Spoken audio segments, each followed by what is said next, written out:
हम कर रहे हैं 11th होम साइंस का चैप्टर नंबर 10 विविध संदर्भों में सरोकार एवं आवश्यकताएं। हम इसका क भाग कर रहे हैं जो कि है पोषण, स्वास्थ्य और स्वास्थ्य विज्ञान। पिछले वीडियो में हमने बात की थी इसके इंट्रोडक्शन की, परिचय की। आज के वीडियो में हम करेंगे स्वास्थ्य और इसके आयाम। तो आइए शुरू करते हैं हमारा चैप्टर। बच्चों देखिए, जब हमने इसकी परिभाषा की बात की थी पिछले चैप्टर में, तो हमने बात की थी कि वर्ल्ड हेल्थ ऑर्गेनाइजेशन यानी विश्व स्वास्थ्य संगठन ने अपनी परिभाषा में ये कहा है कि मनुष्य में अगर केवल रोगों का अभाव है तो हम उसे स्वस्थ नहीं कह सकते। हम उसे स्वस्थ कब कहेंगे? अगर वो शारीरिक, सामाजिक और मानसिक रूप से स्वस्थ है, ये तीनों आयाम है, तभी हम उसे स्वस्थ कहेंगे। तो हम इन तीनों आयामों की एक बार संक्षिप्त में चर्चा कर लेते हैं। सबसे पहले हम देख लेते हैं सामाजिक स्वास्थ्य यानी कि सोशल हेल्थ। सोशल हेल्थ से क्या आशय है? व्यक्ति और समाज दोनों ही स्वस्थ होने चाहिए। समाज की स्वस्थता से आशय क्या है? आप सोच रहे होंगे कि एक समाज कैसे स्वस्थ रह सकता है। तो अगर हम समाज की बात कर रहे हैं तो इसका आशय ये है, एक समाज तभी स्वस्थ रहता है जब उसके जो नागरिक हैं उन्हें अच्छे स्वास्थ्य के लिए जो अनिवार्य वस्तुएं हैं, अनिवार्य सेवाएं हैं, उनको उपलब्ध करने के समान अवसर और पहुंच प्राप्त हो। यानी वहाँ रहने वाले जो व्यक्ति हैं सबको समान रूप से जो स्वास्थ्य से संबंधित वस्तुएं हैं, स्वास्थ्य से संबंधित जो सेवाएं हैं वो प्राप्त हो, उनकी पहुंच में हो, उन्हें उनकी जानकारी हो। ऐसा नहीं है कि केवल कुछ ही लोगों तक वो सेवाएं और वस्तुएं पहुंच रही हैं। जब समाज के सभी व्यक्तियों को ये वस्तुएं और सेवाएं समान रूप से मिलती हैं, उन तक पहुंच होती है, उसे हम कहते हैं समाज स्वस्थ है। अब हम बात कर लेते हैं जब व्यक्तियों की, तो हमारा आशय हर व्यक्ति की कुशलता से होता है, यानी कि वह व्यक्ति दूसरे लोगों और सामाजिक संस्थाओं के साथ कितनी अच्छी तरह व्यवहार करता है। देखिए, एक व्यक्ति जो है वो सामाजिक प्राणी होता है। समाज में उसका जो दूसरे व्यक्तियों से व्यवहार है वो दूसरे लोगों से किस तरह से मिल रहा है, अच्छे रूप से या बुरे तरीके से, या उसका कैसा मेल जोल है, वो मिलनसार है या नहीं, वो कुशलता से और प्रेम से सबसे बर्ताव करता है या नहीं, या वो केवल झगड़ा कर रहा है, गाली गलौज कर रहा है। ये सारा किस में आता है? उसके सामाजिक स्वास्थ्य में। इसमें हमारे सामाजिक कौशल और समाज के सदस्य के रूप में काम करने की क्षमता शामिल होती है। देखिए, हमने पिछले चैप्टर में बात की थी कि समाज के प्रति हमारे कुछ उत्तरदायित्व होते हैं।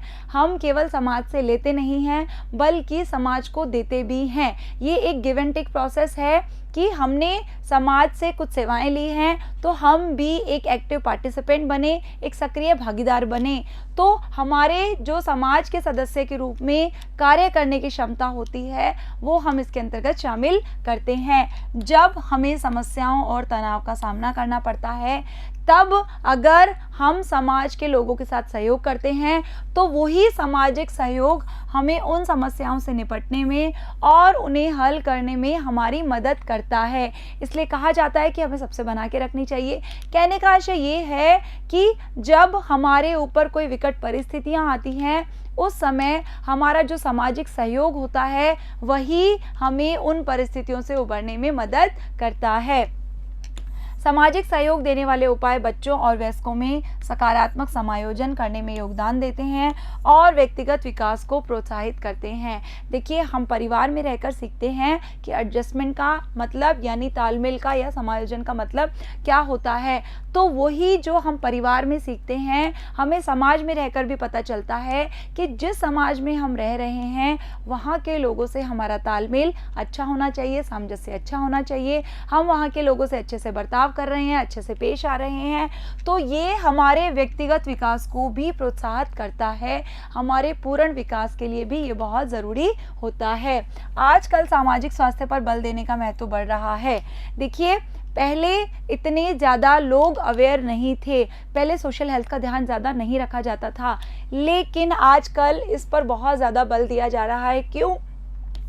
क्योंकि जो साइंटिफिक स्टडीज़ हैं, जो वैज्ञानिक अध्ययन हैं, उनमें यह देखा गया है कि जो लोग सामाजिक रूप से अच्छी तरह तालमेल बनाए रखते हैं वो लंबे समय तक जीते हैं और बीमारी से भी जल्दी राहत पा लेते हैं। ये बिल्कुल सही है। आपने देखा होगा कुछ लोग दूसरों से मतलब नहीं रखते हैं, केवल अपने आप में रहते हैं, वो अकेले रहना अच्छा लगता है उनको, वो दूसरों से ना ज़्यादा बातचीत रखते हैं, ना ही ज़्यादा संबंध बनाए रखते हैं।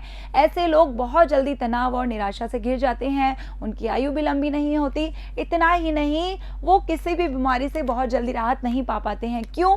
क्योंकि जब हम अपने मित्रों से, अपने परिवार से, अपने रिश्तेदारों से मिलते हैं, हमें एक मानसिक संतोष प्राप्त होता है और हमें ऐसा लगता है कि हम अकेले नहीं हैं, तो हम किसी भी तनाव से और बीमारी से निपट जाते हैं। ये कुछ सामाजिक निर्धारक हैं स्वास्थ्य से जुड़े हुए। इनमें पहले नंबर पे है रोजगार की स्थिति, यानी किसी व्यक्ति का जो रोजगार है ये बहुत हद तक निर्धारित करता है उसके सामाजिक स्वास्थ्य को।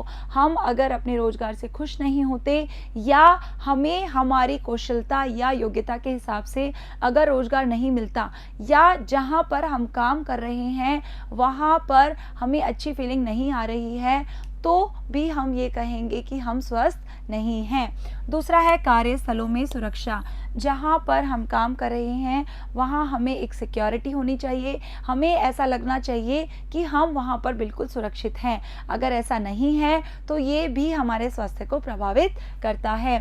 स्वास्थ्य सेवाओं तक पहुँच, हम जिस भी जगह पर रह रहे हैं वहाँ का चाहे प्राथमिक स्वास्थ्य केंद्र है, द्वितीयक है या तृतीयक है, इसकी बात हम आगे डिटेल से करेंगे, वहाँ तक अगर हमारी पहुंच नहीं है तो हमारे मन में हर वक्त एक भय रहता है कि अगर हम बीमार हो गए तो हम कहाँ जाएंगे, या अगर कोई आपातकाल आ गया तो हम कहाँ जाएंगे। यानी कि वहाँ की जो स्वास्थ्य सेवाएं हैं वहाँ तक हमारी पहुँच का होना बहुत ज़रूरी है। सांस्कृतिक धार्मिक अवस्थाएं, वर्जित कर्म और मूल्य प्रणाली, ये हमारे कल्चर से रिलेटेड कुछ चीज़ें हैं कि हमारी जो सांस्कृतिक वैल्यू हैं, जो हमारी धार्मिक मूल्य हैं, उनमें कौन कौन से वर्जित कर्म हैं, वहाँ की जो वैल्यूज़ हैं, वहाँ का जो सिस्टम है वो क्या है। सामाजिक, आर्थिक और पर्यावरण संबंधी परिस्थितियाँ, ये हमारा 5th नंबर पॉइंट है। इसके अंतर्गत बच्चों जिस समाज में हम रह रहे हैं वहाँ की कंडीशन क्या है, वहाँ का माहौल कैसा है। कई बार इतना खुशनुमा माहौल होता है, हमें ऐसे लगता है कि ये पूरा समाज है, ये हमारा परिवार है। हमारी आर्थिक स्थिति, यानी कि हम गरीब हैं, अमीर हैं, मध्यम वर्ग के हैं, ये भी हमारे स्वास्थ्य को प्रभावित करती हैं। और पर्यावरण संबंधी परिस्थितियाँ, यानी हम जिस जगह पर रह रहे हैं वहाँ का जो पर्यावरण है उसकी परिस्थितियाँ कैसी हैं। ये सारे के सारे स्वास्थ्य से जुड़े हुए कुछ सामाजिक निर्धारक हैं। अब हम बात कर लेते हैं मानसिक स्वास्थ्य की, यानी कि हमारी मेंटल हेल्थ की। मानसिक स्वास्थ्य हम किसे कहते हैं?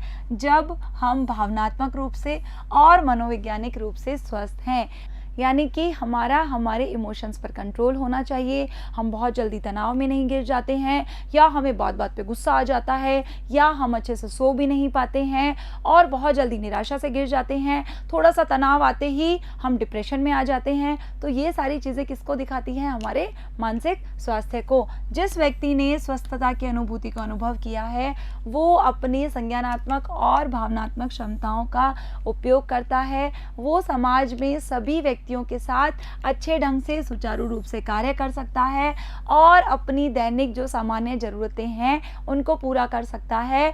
अगर एक व्यक्ति मानसिक रूप से स्वस्थ है तो जिस व्यक्ति का मानसिक स्वास्थ्य अच्छा होता है वो हमेशा स्वयं को समर्थ महसूस करता है और सक्षम महसूस करता है। कई लोग ऐसे होते हैं जो हर कार्य करने से पहले ये सोचते हैं कि मैं इसके योग्य नहीं हूँ, मैं ये कार्य नहीं कर सकता या मुझसे ये नहीं हो पाएगा। इसका मतलब उनका मानसिक स्वास्थ्य सही नहीं है, वह दैनिक जीवन में आने वाले सामान्य स्तर के तनावों से निपट जाता है। देखिए, परिस्थितियां हमेशा एक जैसी नहीं होती, कई बार अच्छी परिस्थितियां होती हैं और कई बार बुरी परिस्थितियां होती हैं। तो अगर हमारा मानसिक स्वास्थ्य अच्छा है तो जो छोटी मोटी परेशानियां, छोटे मोटे जो तनाव आते हैं उससे हम आसानी से निपट जाते हैं और हम डिप्रेशन में नहीं आते हैं अगर हमारा मानसिक स्वास्थ्य अच्छा है तो। उनके संबंध संतोषप्रद होते हैं, यानी उनके जो दूसरे व्यक्तियों के साथ संबंध होते हैं उनमें उन्हें संतोष का अनुभव होता है, वो दूसरे व्यक्तियों के साथ अच्छे से व्यवहार करते हैं और दूसरे व्यक्ति भी उनके साथ अच्छे से व्यवहार करते हैं। ये भी मानसिक स्वास्थ्य का एक सूचक है। वह स्वतंत्र जीवन बिता सकता है, वो व्यक्ति अपना जीवन बिताने के लिए दूसरों पर डिपेंड नहीं रहता, वो इंडिपेंडेंट होता है। क्यों? क्योंकि उनका स्वास्थ्य अच्छा है। यदि किसी मानसिक या भावनात्मक परिस्थितियों का सामना करना करना भी पड़े तो वो उनका मुकाबला कर सकता है और उससे सहज रूप से उबर सकता है। देखिए, चैलेंजेस, चुनौतियाँ, अलग अलग तरह की परेशानियाँ हमारे जीवन में हमेशा आती रहती हैं। ऐसा कभी नहीं है कि हमेशा सुख रहेगा या हमेशा दुख रहेगा। तो जब भी कभी ऐसी परिस्थितियों का सामना करना पड़े तो जो व्यक्ति मानसिक या भावनात्मक रूप से स्वस्थ है तो उन परिस्थितियों में, उन तनाव की परिस्थितियों में वह अपने अंदर इतनी हिम्मत लाता है कि वो उनका मुकाबला कर पाता है और वो उस तनाव के कारण निराशा में नहीं जाता, डिप्रेशन में नहीं जाता या अपने जीवन को अंधकार में नहीं बनाता। अगर उसका मानसिक स्वास्थ्य अच्छा है तो वह किन्हीं बातों से डरता नहीं है। एक मानसिक रूप से स्वस्थ व्यक्ति बहुत जल्दी घबराता नहीं है और ऐसा नहीं है कि वो हर छोटी बात से डर रहा है। अपने जीवन में बहुत सारी परेशानियों के समय पर वो बिना डरे उनका मुकाबला कर लेता है। जीवन में आने वाली छोटी छोटी कठिन समस्याओं से सामना करते हुए अनावश्यक रूप से लंबी अवधि तक परास्त या अवसाद महसूस नहीं करता है। आपने देखा होगा बहुत सारे व्यक्ति ऐसे होते हैं जो छोटी छोटी बात पर तनाव ले लेते हैं, डिप्रेशन में आ जाते हैं, उनकी नींद गायब हो जाती है, दूसरे व्यक्तियों से वो जरा जरा सी बात पे गुस्सा हो जाते हैं। इतना ही नहीं, वो हर वक्त अपने दिमाग में नेगेटिव फीलिंग्स को लाते हैं, दूसरों के लिए नकारात्मक सोचते हैं और जब हम दूसरों के लिए नकारात्मक सोचते हैं तो उस नेगेटिव फीलिंग्स का, उस नकारात्मक प्रभाव का हमारे मानसिक स्वास्थ्य पर भी बहुत अधिक फर्क पड़ता है। अब हम देखते हैं शारीरिक स्वास्थ्य की। हमने 3 आयामों की बात की थी, मानसिक, सामाजिक और शारीरिक स्वास्थ्य। अब शारीरिक स्वास्थ्य की अगर हम बात करें तो इस पहलू में शारीरिक तंदुरुस्ती और शरीर की क्रियाएं और क्षमताएं शामिल हैं। यानी हम फिजिकली फिट हैं, हम हमारी सारी एक्टिविटीज़ अच्छे से कर पा रहे हैं, यानी हम शारीरिक रूप से स्वस्थ हैं।